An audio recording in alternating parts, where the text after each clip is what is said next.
Canada, my home and native land.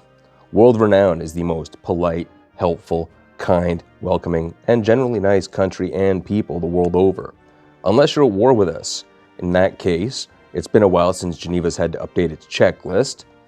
See, we've always had this problem with identity, and since our lovely, slightly older brothers to the south of us are the loudest ones in the block, that really hasn't helped either. So we've really held on to our victories and parade them around at every available opportunity. Unfortunately, this leads to a lot of over-lionization and mythologizing. In this case, it's the Avro Arrow. The Canadian version of the Wehraboo, which I will dub now, I'm going to call them the Cannaboo. And from this point forward, they would have you believe that if the Arrow had been put into production, it was so advanced and so ahead of its time that it still would have been in service today. That is an utter load of moose shit. Hi, I'm Tony the Tanker. It's November in northern Canada. My wife is pregnant and has the AC on. Hello and welcome back to another episode of A Tanker's View with me, your not average fighter pilot, Tony. And as you can tell, this is a bit of a break from my normal wheelhouse because I talk about tanks, not planes. Well, I did the other one plane video there about the F-35 where I ate crow over it, and because my country's supposed to be buying a lot of them. And I'm doing this video about the Avro Arrow because I am sick of seeing the stupid Cannaboo myth about the Avro Arrow pop up every time the procurement of the F-35 makes it into the news cycle. So how I'm going to do this video is I'm going to break down its origins, development, challenges, its cancellation, and its reasons for cancellation, followed up by the legacy this aircraft left in the collective memory of Canada. Now, keep in mind, I'm not Falcons, Fighter Tales, or Ward Carroll. Those guys are far smarter than me when it comes to aircraft-related history. And nor is this going to be an exhaustive back and forth of endless technical details. I'm going to include some details where I think them relevant and prudent, but mostly I'm just going to use the information I've got available to explain why this project actually got canceled the way it did in a style that most normal people can understand. And with that lukewarm disclaimer out of the way, let's dive right in. Oh wait, hold on, yeah. Please like, share, and subscribe. Let's dive right on in. Chapter 1. The origins of the CF-105 Arrow. The genesis of the CF-105 Arrow lay in the geopolitical landscape of the Cold War. Following World War II, the alleged sharp increase of long-range Soviet bombers being constructed capable of delivering nuclear weapons posed a significant threat to North America. Canada, situated as a buffer between the Soviet Union and the United States, therefore it was a real critical component of the North American defense. The Royal Canadian Air Force, or RCAF as I will refer to them for the rest of this video, required a new interceptor to counter the looming Soviet bomber threat. One capable of operating in the vast and often remote regions of Canadian airspace. Let's face it, Canada is a big-ass country, slightly bigger than the US actually, with two major caveats. Our population is 10 times smaller, and 90% of us live within 200 miles of the American border. That leaves a largely mostly unpopulated expanse to the north to cover, so we needed something fast, long range, and with heavy enough beaver balls to butt-fuck the Soviets back across the Arctic Circle if they wanted to show down. The Avro Canada CF-100 Canuck, the RCAF's primary interceptor, was becoming outdated by the early 1950s, just a few years after it was adopted and put in production. Recognizing the need for the next generation aircraft already, the Canadian government issued specification AIR 7-3. This was for a two-crew, twin-engine aircraft with a 300 nautical mile mission range for normal missions, 200 nautical mile range for high-speed intercepts, capable of operating from a 6,000-foot runway, Mach 1.5 cruising speed at 70,000 feet, and be able to perform 2G maneuvers with no loss of speed or energy at 50,000 feet, a 5-minute ground to 50,000-foot altitude with a turnaround time on the ground of 10 minutes. That is a massive, tall order for any aircraft during this era. It also had to carry advanced weaponry currently in development and testing to neutralize the enemy bombers effectively. No point in just firing them up there and not having any weapons for them. Avro Canada, under the leadership of its chief design engineer James C. Floyd, proposed the CF-105 Arrow. The project was ambitious. aiming to create not just any interceptor, but a technological masterpiece that would establish Canada as a leader in aerospace innovation. The interceptor, if you will. The biggest kicker of all of this, despite unprecedented international cooperation post-World War II, aerospace production was considered something of a nation's pride. Therefore, no other nations were getting involved with each other's programs. Every nation wanted to be the one to produce the best fighter, the best interceptor, the best bomber, so they could turn around and sell to everyone else in their own defensive bloc. To be entirely fair, though, this did give us unprecedented technological advancement during this era. With everybody throwing everything at the wall and seeing what would stick, a lot of designs turned out really didn't work, and it saved everyone else having to make those same mistakes too. But it also left us with literally dozens of different aircraft across dozens of different nations trying to all do the same thing, making interoperability a nightmare for the new nascent NATO alliance. Although, to our credit, ours was the only one to reach as far and hard. No other aircraft being designed and built during this period came to as close as the Arrow to fulfilling the requirements set forth by the Canadian government at this time. Chapter 2. Design and Development. The Avro Arrow's design was an absolute feat of engineering, simultaneously both futuristic looking and very functional. Its designing feature was the top delta wing configuration, which allowed for high-speed stability and superior performance at supersonic speeds, but with trade-offs in lower speed maneuverability. But it was an interceptor, not a dogfighter, so its overall mission was to beeline it as fast as possible, shoot their load, and hopefully not die. The delta wing configuration also allowed for maximum space in a wing for fuel. The iconic dogtooth brake in the delta wings were also there to assist in preventing wing droop, twisting at speed, and airflow during the operations at speed. The airframe was constructed using lightweight materials including magnesium and titanium around the engine intakes and fasteners, and the aircraft incorporated one of the first forms of the fly-by-wire system, including a form of force feedback. This was due to the actual lack of room inside the wings for the 4,000 psi hydraulic system for the flight surfaces, the whole thing instead having to be replaced by electric servos. The system, however, as it was the first of its kind domestically, required extensive amounts of fine-tuning for each one. The first run of Arrow 1s were initially powered by Pratt & Whitney J75 engines. The plans were in place to replace them with the Arrow 2 with the Canadian-designed Orenda Iroquois engine, which promised to be lighter and just shy of 20% more power than the next runner-up, the Rolls-Royce RB106.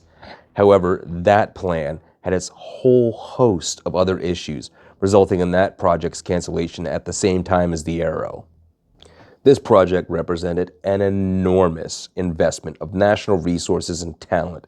At its peak, over 14,000 workers were employed by Avro Canada, including some of the best engineers and technicians in the world, many of whom would go on to work on the Apollo program post-cancellation of the Arrow. The development of the Arrow was again a point of a national pride for us, symbolizing Canada's capacity for technological innovation and self-reliance despite being such a young country.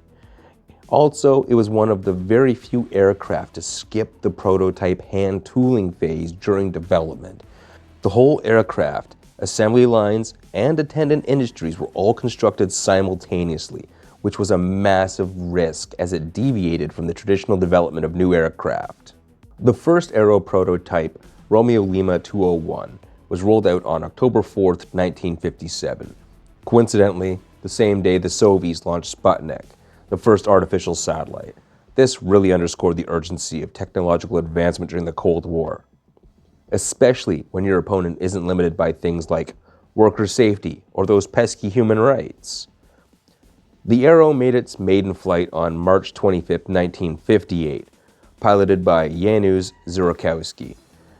It demonstrated exceptional performance, achieving speeds close to Mach 2, making 1.9 on recording instruments and altitudes surpassing 50,000 feet during its test flights. It was alleged that it hit Mach 1.98, accounting for the mission or for the lag on the instrumentation. But, Chapter 3, Challenges Faced by the Arrow. Despite its technical successes, the Arrow project faced a multitude of challenges. The most significant of these was escalating cost. By 1958, the program's expenses ballooned to $400 million, equivalent to approximately $4 billion today, or 20% of the defense budget of Canada. For a country of Canada's size and economic capacity, such a financial burden, that was immense. The government faced mounting pressure to justify this expenditure, especially in light of the complete lack of international disinterest in buying the Arrow, particularly as alternative, cheaper defense solutions were becoming available at the time. That lack of international interest again threatened to drive the cost up per unit overall, as Canada would not require any substantial quantity of the Arrow. Again, it was only an interceptor, not an overall fighter, bomber, interceptor all in one. The strategic environment also shifted very heavily in the 1950s. The emergence of ICBMs, or intercontinental ballistic missiles, as the primary means of delivering nuclear weapons diminished the perceived need for manned interceptors like the Arrow. Also, the MD-6 turned out to be a total flop. So defense priorities began to focus on missile systems instead, which were seen as more cost-effective and strategically relevant. The United States was developing its own advanced aircraft interceptors, such as the F-106 Delta Dart, and missile systems like the Bomb Arc and Nike, both of which were offered to Canada at a fraction of the cost of continuing the Arrow program, and problem was to do the exact same thing. Political factors further compounded all of these challenges. The government of Prime Minister John Diefenbaker, elected in 1957, was skeptical of the Arrow's feasibility and utility because it was strictly an interceptor. Relations, therefore, between Avro Canada and the government became strained as delays and cost overruns really just climbed. Additionally, the RCAF's evolving requirements for the Arrow added unnecessary complexity to the project, contributing to further delays and escalating costs, obviously. One of these requirements was the fire control and weapons systems. The RCAF decided it wanted the still-in-development Astra fire control system capable of firing the Sparrow 2 missile, which itself was still in development, instead of the already tested and ready MX-1179 and Falcon missile system. This type of self-feedback loop unfortunately was rather common during these decades. Because technology was developing at such a breakneck pace, aircraft of this era would near technical obsolescence only a few years after production started. The replacements already in testing for the next government contract. Chapter 4, the Cancellation, or Black Friday. On the 20th of February 1959, a day known as Black Friday in Canadian aerospace circles, the Diefenbaker government canceled the CF-105 Arrow project. The decision was a devastating blow to Avro Canada and the broader aerospace industry in the country. All prototypes, blueprints, and tooling were ordered destroyed, effectively erasing the Arrow from existence. This is a lot of the major sticking point with a lot of those cannaboos. But because of most of the stuff being disappeared, all those conspiracy theories there pop up. But you have to think of the era. Western governments were understandably paranoid of Soviet espionage because they were terrifyingly good at it. For example, governments were so paranoid of them, they'd rather tell the people that a fucking UFO crashed in Roswell instead of a top-secret balloon designed to spy on Soviet nuclear activities. Just think about that. A lot of technological innovation went into the development of the Arrow, with a lot of novel new tech. NATO might give us a bit of side-eye if we just left the drawings laying around and the Reds decided to churn out a couple of thousand Mach 2 bombers to turn Europe into the Fallout prequel. So, given the extremely effective Soviet spies, it was decided caution was the better part of valor.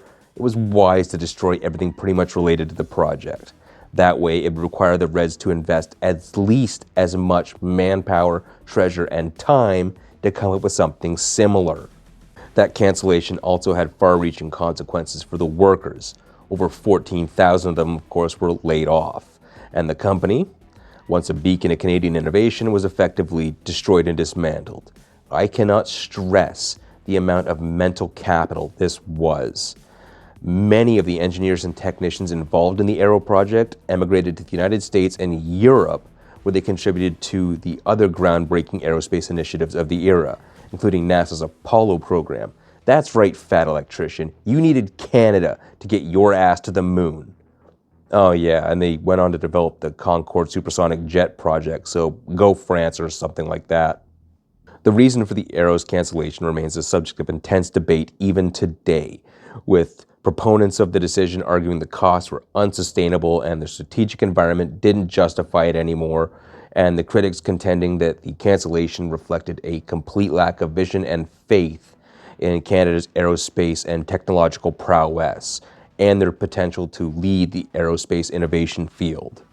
Either way, it happened, and there's nothing we can really do about it. So the failure of the Arrow was not due to its technological shortcomings. Despite how many flaws I talk about in this video, it was one of the most advanced aircraft of its era. Instead, its failure stemmed from a combination of economic, political, and strategic factors overall, and there's really no other way to go around it. Point 1, economic burden. The Arrow's escalating costs placed enormous strain on the Canadian government's budget. The country lacked the resources to sustain such an ambitious project without compromising other priorities. World War II and Korea are just a few years removed from this age. We have to fulfill our NATO missions in Europe, which are already taxing resources, as Canada is not an expeditionary army. So there's a lot of money that goes into taking our troops overseas and supplying them. This doesn't leave a lot of money overall for experimenting with new technology. Point 2, shifting defense strategies. The rise of ICBMs and missile-based defense systems reduced the perceived need for manned interceptors like the Arrow. The M4, which was the opponent the Arrow was primarily to face, was a complete and utter flop. The government opted to invest in missile technology instead, including purchasing bomb-arc missiles from the United States. It just makes sense. You get more for cheaper. Point 3, political will. The Diefenbaker government again lacked confidence in the Arrow project. Again, it was just an interceptor. It faced pressure from the US to align its defense policy with the broader North American strategy, and this led to the preference for integrating Canadian defense systems with those of its southern neighbor. But this made the most sense to include Canada under that nuclear umbrella. Let me put it to you this way. If my turbo-rich neighbor and I decide it made sense for him to share or sell cheaply his home defense artillery to me, instead of trying to build my own from scratch, and I get to take it out and play with it once in a while, I'm probably going to say yes, and the next reason is why. Unlike larger countries, Canada lacked the domestic market and geopolitical influence to sustain any large-scale defense project independently. Gotta remember, we were like 20 million people during this time. So, not a whole lot of us. We were pretty much the small guy on the block with the biggest house. Attempts to sell the Arrow to allied nations were completely unsuccessful because of the thinking of the era. And again, this just limited its viability to near nothing. Final chapter, the legacy of the Arrow. In the collective memory of Canadians, the Arrow's cancellation marked a major turning point in Canadian aerospace history. It pretty much ended it. It ended Avro Canada's position as a global leader in innovation. It led to significant brain drain as many of the talented engineers just up and left the country. In the eyes of the fans of the Arrow, it became a symbol of lost potential, a cautionary tale about the intersection of politics, economics, and innovation. But to the more pragmatic and even cynical people, it represents how sometimes you can be the victim of your own success. If you invest all your capital into a highly specialized weapon system with one role, you can't really complain when someone builds a system to replace yours cheaper that requires substantially less infrastructure. In the decades since, the Arrow's achieved almost mythical status in Canadian culture. It represents a moment when Canada said, we aspire to greatness, but we got constrained by the realities of the geopolitical, economic, and technological context of the era. Efforts to preserve the Arrow's legacy, including museum exhibits, documentary films, have kept its story alive, but really oversold it. It serves as a reminder of what can be achieved, what might have been, and that's the major crux of any argument. What might have been. Don't let what might have been turn into the myth of what it does, because that does a major disservice to historians, those people who took part in it, and those people trying to preserve its legacy don't make it out to more than it's supposed to be. It was a great interceptor of its era. It was technologically advanced, but it had too narrow of a focus and too narrow of a space to be useful, to ever last. In conclusion, the CF-105 Arrow was an absolute technological triumph. It fell victim to technological limitations of its time, economic issues, and defense priorities, and ultimately political decisions and cancellation. While it failed as a project, its legacy endures as an absolute testament to Canadian ingenuity and a reminder of the challenges of balancing ambition with practicality. Anyways, guys, that's going to be all for this video. I hope I made a few Canaboos mad. I hope I changed a few Canaboos' minds. And I hope that you realize, yeah, the Arrow was a great, clean-looking, futuristic interceptor aircraft, but it was never going to be the next big thing. With that, guys, if you like this content, please do like, share, subscribe. Check out my Patreon, the Discord. Now that I finally log back in, I'm in there a little bit more often. And with that, guys, thank you again all for watching. Have a great one. Peace.